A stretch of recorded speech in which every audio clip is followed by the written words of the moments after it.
సంఘ విద్రోహులను కాదు, ఆ విద్రోహులను తయారు చేసే వ్యవస్థను నాశనం చేయాలనే దృఢ నిశ్చయంతో పోలీస్ ఆఫీసర్గా మారిన వ్యక్తి ధృవ 100 మంది దొంగల్ని పట్టుకోవడం కంటే ఆ దొంగలకి సహాయం చేసే మెయిన్ పిల్లర్ను దెబ్బ కొట్టాలనుకుంటాడు.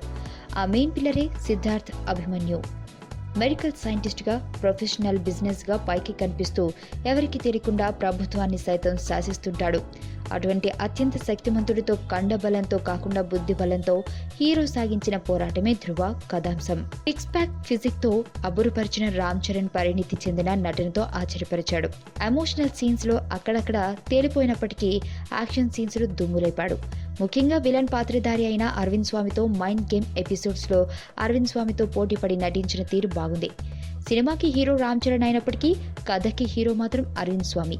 సూపర్ స్టైల్ గా అరవింద్ స్వామి సరికొత్త విలన్ నిజాన్ని చాలా పద్ధతిగా పండించిన విధానం సమాజానికి మెయిన్ హైలైట్. డైలాగ్ డెలివరీ మొదలుకొని బాడీ లాంగ్వేజ్ వరకు అన్ని విషయాల్లోనూ హీరోను డామినేట్ చేస్తుంటాడు అరవింద్ స్వామి.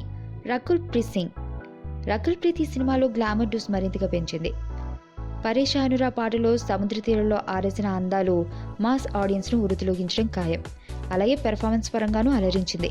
నవదీప్ కనబడేది కొద్దిసేపే అయినా జనా పాత్రలో కావలసినంత ఎమోషన్ను పండించాడు. విలన్ తండ్రిగా పోసాని కామెడీ ఆడియన్స్ ను ఆకట్టుకుంది.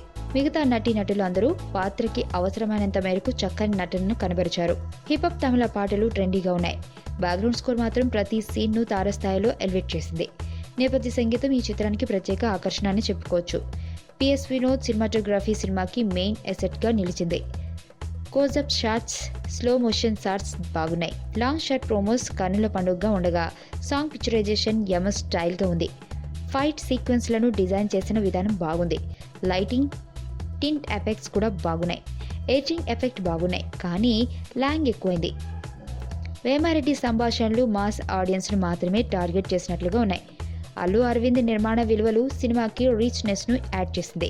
తమిళ వెర్షన్ తో కంపేర్ చేసుకుంటే తెలుగు వెర్షన్ చూడడానికి బాగుండడానికి అల్లు అరవింద్ నిర్మాణ విలువలు ముఖ్య కారణం. కిక్ 2 తర్వాత సురేందర్ రెడ్డి ధృవతో తన స్టైలిష్ మేకింగ్ తో మరోమారు తన మంచి టెక్నీషియన్ ని ప్రూవ్ చేసుకున్నాడు. ఒరిజినల్ వెర్షన్ కంటే నివిడి కాస్త కనిపించడంతో పాటు స్క్రీన్ ప్లే పరంగానూ కొద్దిగా మార్పులు చేసి దర్శకుడిగా తన మార్క్ వేసుకున్నాడు. హీరో విలన్ మధ్య మైండ్ గేమ్ సీన్స్ డీల్ చేసిన విధానం ఆడియన్స్ ను విశేషంగా అలరిస్తోంది. అయితే ఒరిజినల్ వెర్షన్ కంటే విలన్ పాత్రకున్న ప్రాధాన్యతను కాస్త తగ్గించడం వల్ల సినిమాలోని సోల్ మిస్ అయిందనిపిస్తుంది. అయితే అది ఒరిజినల్ వెర్షన్ సినిమా చూసిన వారికి మాత్రమే. స్ట్రైట్ గా ధృవ సినిమా చూసిన వారికి మాత్రం మంచి సస్పెన్స్ యాక్షన్ ఎంటర్టైనర్ చూసామన్న సంతృప్తి కనబడుతుంది. రెగ్యులర్ కమర్షియల్ యాక్షన్ ఎంటర్టైనర్స్, మోస యాక్షన్ సినిమాలు చూసి బోర్ కొట్టేసిన ఆడియన్స్ కు విపరీతంగా నచ్చే చిత్రం ధృవ.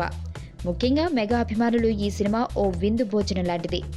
ఇంటర్వెల్లో వచ్చే ఖైదీ నంబర్ 150 టీజర్ మరో ప్రత్యేక ఆకర్షణ. ధృవకి మేమిచ్చే రేటింగ్ 2.75/5. నీ స్నేహితుడు ఎవరో తెలిస్తే నీ క్యారెక్టర్ తెలుస్తుంది. నీ శత్రువు ఎవరో తెలిస్తే నీ కెపాసిటీ తెలుస్తుంది.